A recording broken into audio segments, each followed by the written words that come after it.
Welcome back to the Reading Corner here on Dreamers Defy. We are reading Vengeful by AJ Parnell. We've been reading it so far. We're up to chapter 24 today. If this is your first time with us, I suggest you go back to the intro video. Start there. There is a disclaimer that this story does contain some sensitive material. There is some sensitive things in this book dealing with what it deals with. If this isn't your first time here, if you've been reading along with us, welcome back. It's time for chapter 24. Let's get on with it, shall we? Chapter 24, Total Bullshit. Rage boiled in Richard like an overflowing pot on a flaming stove. This whole fucking thing is bullshit. Nothing but utter and complete bullshit. Why does St. Luke get to make all the rules? Decide who goes when and for how long? And why in the hell do the others listen to him and go along with whatever the hell that loser says? After all, Luke is more indecisive than that freaking schizophrenic teenager.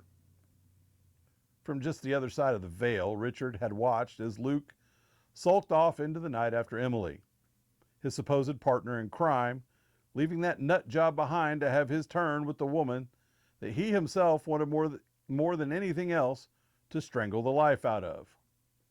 Fine. Richard could reason why St. Luke had allowed the kid and the old woman to take their turn before the guys.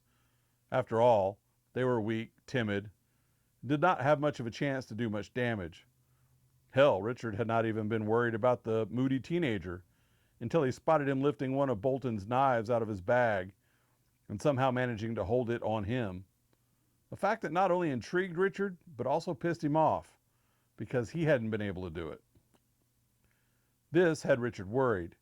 If the little punk was able to build up enough steam to get a hold of a knife, an object that had nothing to do with him or being tied to that bitch, did he have enough juice to kill her before Richard even got the chance?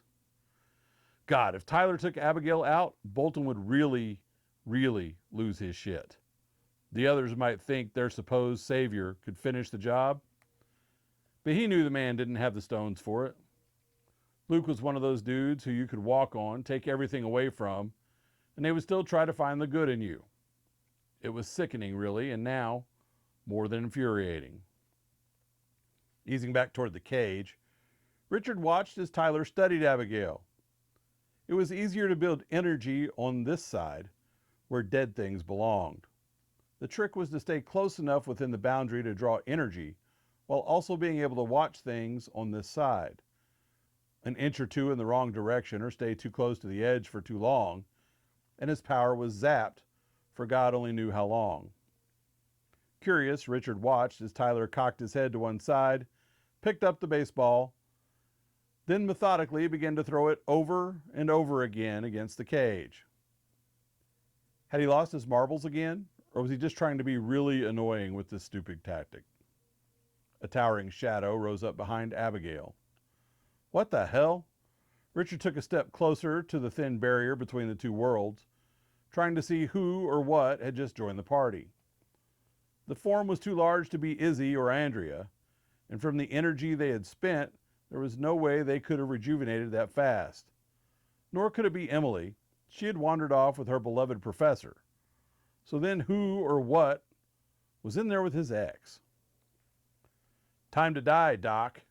Tyler shot his baseball at the cage, rattling it with a brutal blow, then took out the knife and started toward the door of the entrapment. In response to the threat, the spirit in the cage with Abigail materialized and took the form in front of the woman, as if it intended to protect her. Without thought, Richard pushed past the wall and stepped into the open field.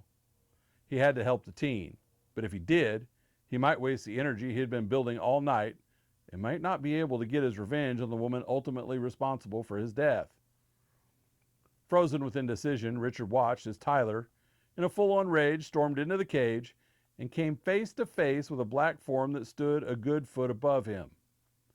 Knife in hand, Tyler plunged through the other spirit and was able to slash a deep groove in Abigail's arm before being lifted off the ground and thrown out of the cage.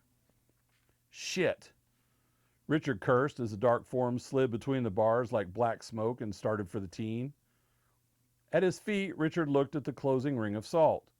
If he wanted to help the kid, he was going to have to use some steam to break that line, and then be ready to deplete his energy to intercede. Was he really going to do something that dumb? Richard snapped to attention when he heard Tyler gasping for air. Within the circle, Richard saw Tyler suspended in the air, invisible hands circling his throat and cutting off his air. Can a ghost die again? Richard wondered, with panic blazing in his terrified eyes. Tyler reached out to him, and for once in his life he knew what St. Luke must feel. As much as it pained him to do it, he could not let the teen go out like this, even if it cost him his one and only shot. Chapter 24 was a short one, but it was a powerful one. Yeah, man, what is the black form, right? We haven't been introduced to any of this yet. Let me know in the comments below what you think about that. And check out some of the other stuff we got going on here on Dreamers Defy. Of course, we got good news dropping every day during the week. Have book reviews going on, and we'll review this one when we're done reading it. We have the reading corner, which you are at now. And then, of course, we have the interviews with various creative folks on projects that they just refuse to give up on. Yeah, chapter 25 is coming up real soon. Man, this is so good. Here on the reading corner on Dreamers Defy.